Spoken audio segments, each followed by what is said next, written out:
This channel does not promote any violent, harmful, or illegal activities. All content provided by this channel is meant for an educational purpose only. নমস্কার, টিভি9 বাংলায় আরো একবার আপনাদের সকলকে স্বাগত জানাই। এই মুহূর্তে দীপের সঙ্গে আমি মঞ্জিরা শুরু করছি তিনটের নিউজ রুম লাইভ বুলেটিন। আর সেই লাইভ বুলেটিনে এই মুহূর্তে সকলের নজর রয়েছে যে খবরের দিকে, এবং শুধু বাংলা নয়, গোটা দেশ। এবং যদি আমরা বলি যে প্রায় 26,000 জনের চাকরি বাতিল হয়েছে, তাদের সঙ্গে তাদের পরিবারের সদস্যরাও রয়েছেন, সকলেই সুপ্রিম শুনানির দিকে নজর রয়েছে তাদের।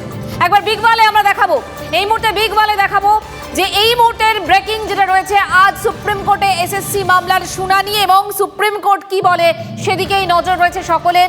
সুপ্রিম কোর্টের প্রধান বিচারপতির ডিভিশন বেঞ্চে এই শুনানি।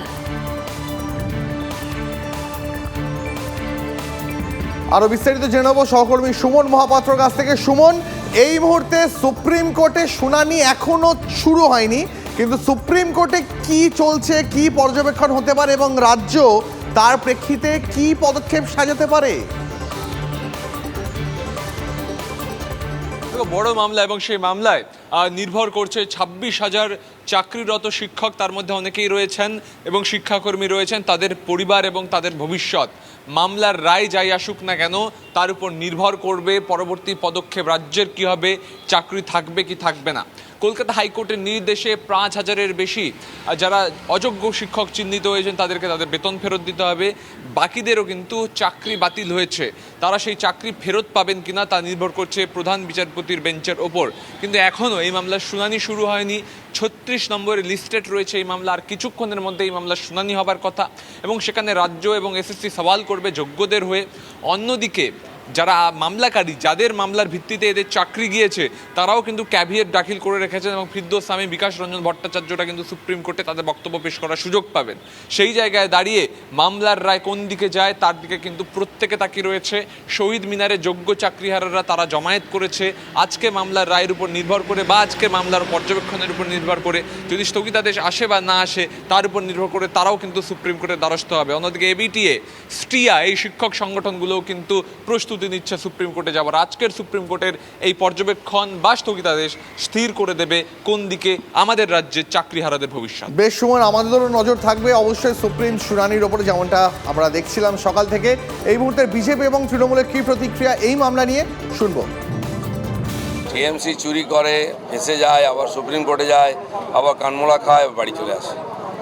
আমাদের আস্থা আছে কোর্টের উপরে, দেখা যাক কোর্ট কি বলে, সে অনুযায়ী হবে। মহামান্য উচ্চতর ন্যায়ালয় একটা নিরপেক্ষ মানবিক রায় দেবেন, তার কারণ যেভাবে এক স্ট্রোকে 5,000 কিছু মানুষের চাকরি নিয়ে বিতর্ক থাকলেও সামগ্রিকভাবে 26,000 মানুষের চাকরিকে বাতিল করে দিয়ে তাদেরকে 12% সুদে মাইনের টাকা ফেরত দিতে বলা হয়ে তাদের একটা চরম অনিশ্চয়তার মুখে ঠেলে দেওয়া হয়েছে। এটা অত্যন্ত অমানবিক। মানবিকতার খাতিরে আমাদের সরকার তাদের এপ্রিল মাসের মাইনে দেবে বলেও সিদ্ধান্ত নিয়েছে এবং সরকার তাদের পাশে থাকছে। আমরাও একটা মানবিক রায়ের অপেক্ষায় রয়েছি। যোগ্যদের পক্ষে সওয়াল করে সুপ্রিম কোর্টের দ্বারস্থ হয়েছে রাজ্য, এসএসসি এরা, এবং সেক্ষেত্রে শুনানির দিকে যেরকম একদিকে সকলে তাকিয়ে রয়েছে, অন্যদিকে আবার সুপ্রিম কোর্টে যাচ্ছেন কারা? যারা এতদিন ওয়েটিং লিস্টে ছিলেন, যাদের এখনো পর্যন্ত চাকরি করা হয়নি, তাদের যেটা অভিযোগ, যোগ্য কারা অযোগ্য কারা তা এসএসসি না জানানোতেই তো বিপত্তি। চাকরি প্রার্থীদের আশা সুপ্রিম কোর্টে বিচার, সুবিচার মিলবে। সুপ্রিম কোর্টে তো সব পক্ষই গেছে, এসএসসি গেছে, স্টেট গেছে, চাকরি হারারা গেছে। আমরাও যারা ওয়েটলিস্টেড, যারা বঞ্চিত বলে মনে করছি, আমরাও এই সপ্তাহতেই যাব, এই আগামী সপ্তাহতেই। তো আমাদের যেটা মনে হয় যে একটা প্যানেলে এই ধরনের 17 রকমের দুর্নীতি হয়েছে।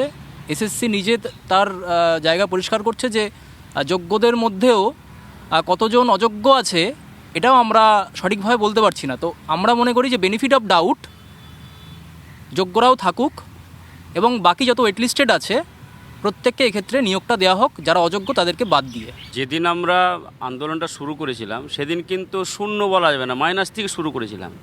আজকেও আমরা সেই জায়গায় আছি, কিন্তু বাংলার এই শিক্ষা বিভাগের যে ইতিহাস বা গোটা বাংলার যে ইতিহাস, তার চিত্রটা কিন্তু আস্তে আস্তে আস্তে ভয়ঙ্কর থেকে ভয়ঙ্করতম জায়গায় পৌঁছাচ্ছে।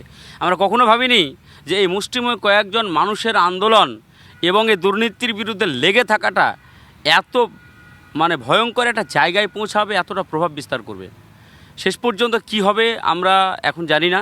তবে একটা জিনিস আমরা বিশ্বাস করি যে যদি এই প্যানেলটা থাকে, বৈধ বলে প্রতিপন্ন হয়, তাহলে বঞ্চিত যারা ক্যান্ডিডেট আছে ওয়েটিং লিস্টে, তারাও বিভিন্নভাবে বঞ্চিত হয়েছে, তাদেরকেও সুপ্রিম কোর্ট মানে সঠিক বিচার দেবে।